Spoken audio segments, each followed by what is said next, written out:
Racing to the Breeders' Cup and the 2020 Kentucky Oaks, it's the Grade 1 Chandelier Stakes from the great race place, Santa Anita. And we've got 6 fillies going a mile and a 16th. The American Pharoah Stakes has already been previewed if you want to take a look at that. Meanwhile, we've got 6 horses here, and we're going to start at the rail. Been studying her, and this is a daughter of Fast Anna out of a Kitten's Joy, so kind of interesting speed on the sire's side and distance pedigree and a little bit turfy on the mare side, the female family. 2 for 2, won the maiden race and then won a California bred restricted race, and kind of an interesting spot for her. I think she fits. I mean, there's a couple of horses that ran in the Del Mar Oaks, and then you've got a couple of other maiden winners. So she was one of the more impressive maiden winners at Del Mar this summer. And so been studying her. You know, her speed figure came up a 93 in her most recent race. She gets Mike Smith. He stays aboard after winning with her on the second race. And then the opening win was at Sacramento at the State Fair meet this summer. So kind of an intriguing contender. I think overall she's got to prove her class in this spot, but I think she can get the distance. I like the fact that she's got the 2 lifetime races rather than going straight from a 1 race into a 2-turn Grade 1 stakes race. KP Dreamin, another daughter of Union Rags, and we've got a Union Rags horse that I like on the American Pharoah Stakes and Express Train, and KP Dreamin, another one, impressed in the second race out at the mile distance, stretching out from 5.5 furlongs. So that gives him a little bit of an edge here, as she's got that 2-turn experience, been the route of ground, and got a little bit of a distance pedigree with Point Given, a dominating Belmont winner and Preakness winner. That's the pedigree on the mare side. And then that Union Rings bringing some of that late developing kind of distance breeding. And again, they just look like good race horses. He really stamps them. I think Union Rags is going to get some nice horses.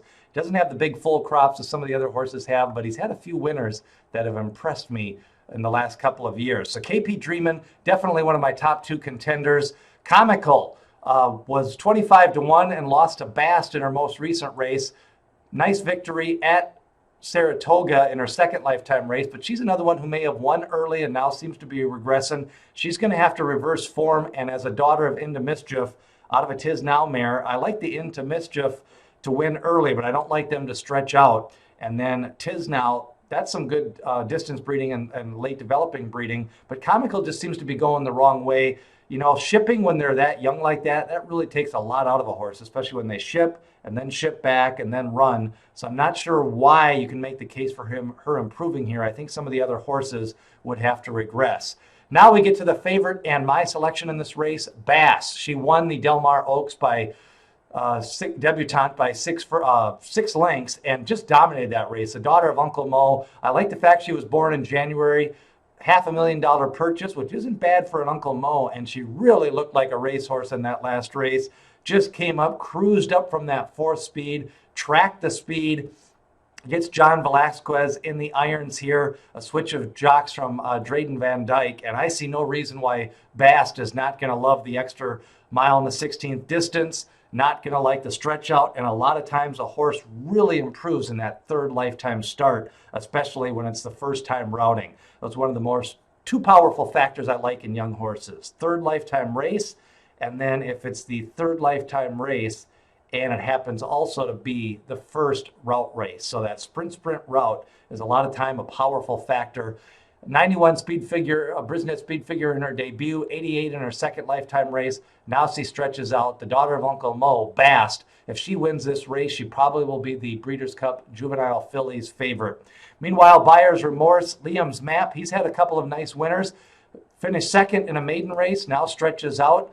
And nowhere else really to go for this filly unless you want to mate for another maiden race. And I think she's capable of picking up the pieces and maybe getting second in this race. In fact, that's going to be my second selection, Buyer's Remorse, to pick up the pieces and finish second to Bast at a mile and 16th. I like the Liam's Maps. I like the Mine Shaft breeding on the mare side. That gives it a little bit of a late developing kick. Although she did face a smaller field the first time out, the track was a little bit slow that day. So I think she's going to improve her speed figure here in her second lifetime start. Lacrutha, daughter of Midshipman, 3 races, a victory by 14 lengths at Del Mar, but that was a maiden claimer, and then got trounced in the Del Mar debutante by Bast. She was 4-1 that day. Probably is a little bit better horse than that. I could see her improving, but I can't see her winning here. I just think there's some other good horses in Buyers, Remorse, and Bast.